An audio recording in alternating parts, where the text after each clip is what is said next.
안녕하십니까, 다란사가 박찬원 원장입니다. 오늘은 무삭발 비절개, 여기에 대해서 얘기를 해보겠습니다. 왜냐면 병원에 상담 오셔서도 그렇고 온라인으로 좀 문의하신 분들요, 상담 갔더니 어떤 병원에서 혹은 인터넷에서 무삭발 비절개는 생착률이 낮다 하는데 맞는 건가요? 여기에 대해서 말씀드릴까 합니다. 일단 적어도 제가 지금까지 아는 바로는 무삭발 비절개 방식에 대해서 정식으로 저널에 논문을 발표하고 수술 방법을 정식 저널에 공개하고 데이터를 수술 결과까지 다 오픈해서 공개하는 의사는 전 세계에서 단 한 성형외과밖에 없는 것으로 알고 있습니다.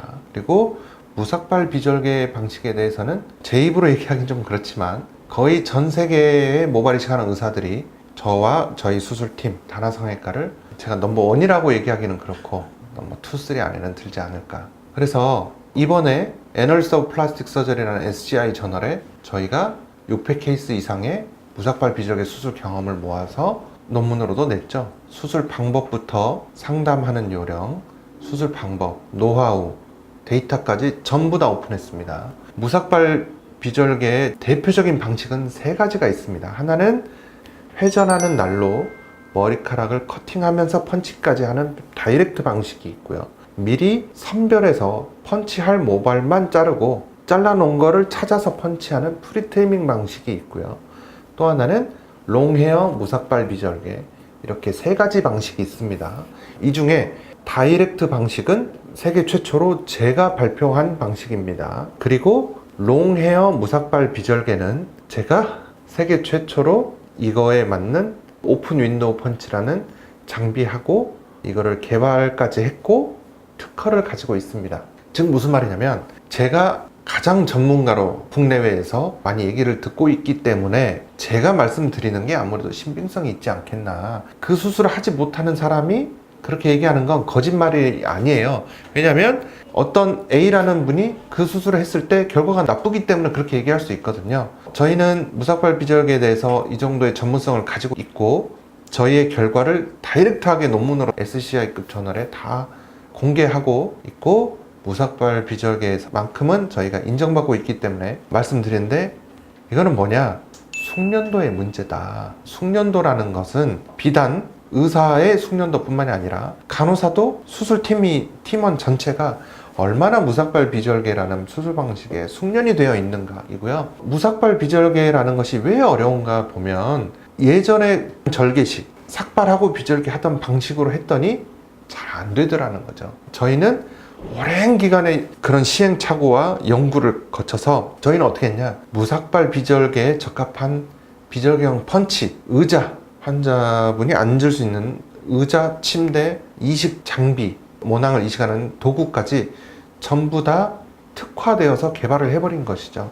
그래서 저희는 여기서 좋은 결과를 내고, 이런 기구만 개발한 것이 아니고 그런 데이터들을, 수술 방법을 저희는 교육시켜주고 가르쳐주고 있습니다. 저희 병원에 무삭발 비절개를 배우기 위해서 전 세계에서 수많은 선생님들이 오거든요. 저희는 아낌없이 다 공개하고 있습니다. 국내외 선생님들한테 워낙 많이 오시거든요. 지금도 해외에서 다른 의사 선생님이 한 분 저희 병원에서 연수를 받고 계시고, 다음 달에도 3분이 오십니다. 다음 달, 다다음 달 3분의 연수가 예정되어 있고요. 또 내년 초에는 해외 대학병원에서 레지던트 선생님 교육도 의뢰를 받았어요. 그래서 저희는 아낌없이 주는 나무처럼 노하우를 오픈하고 교육시키고 연구하고 발표하면서 또 저희도 피드백을 받아서 배우거든요. 또 다시 저희는 발전해 나가고 있습니다. 저는 그렇게 생각합니다. 내 것이 작으면 공개를 하지 않아요. 뺏길까봐, 따라할까봐. 근데 저희는 오픈합니다.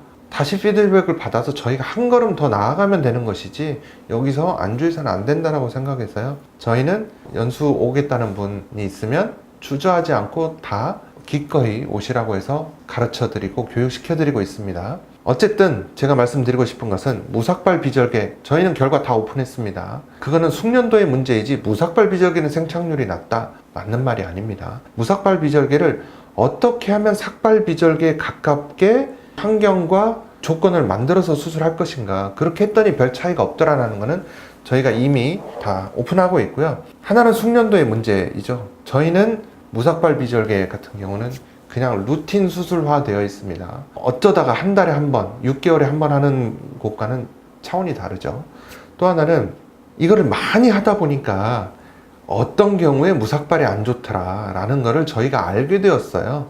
그래서 상담을 저희처럼 무삭발 비절개까지 가능한 병원에 오셔서 많이 해본 전문의에게 상담을 받아야 하는 이유겠죠. 오셔서 내가 과연 무삭발로 해도 되는가, 안 되는 케이스에 해당되지는 않는지를 미리 선별해서 아니라면 피하는 것이 중요하겠습니다.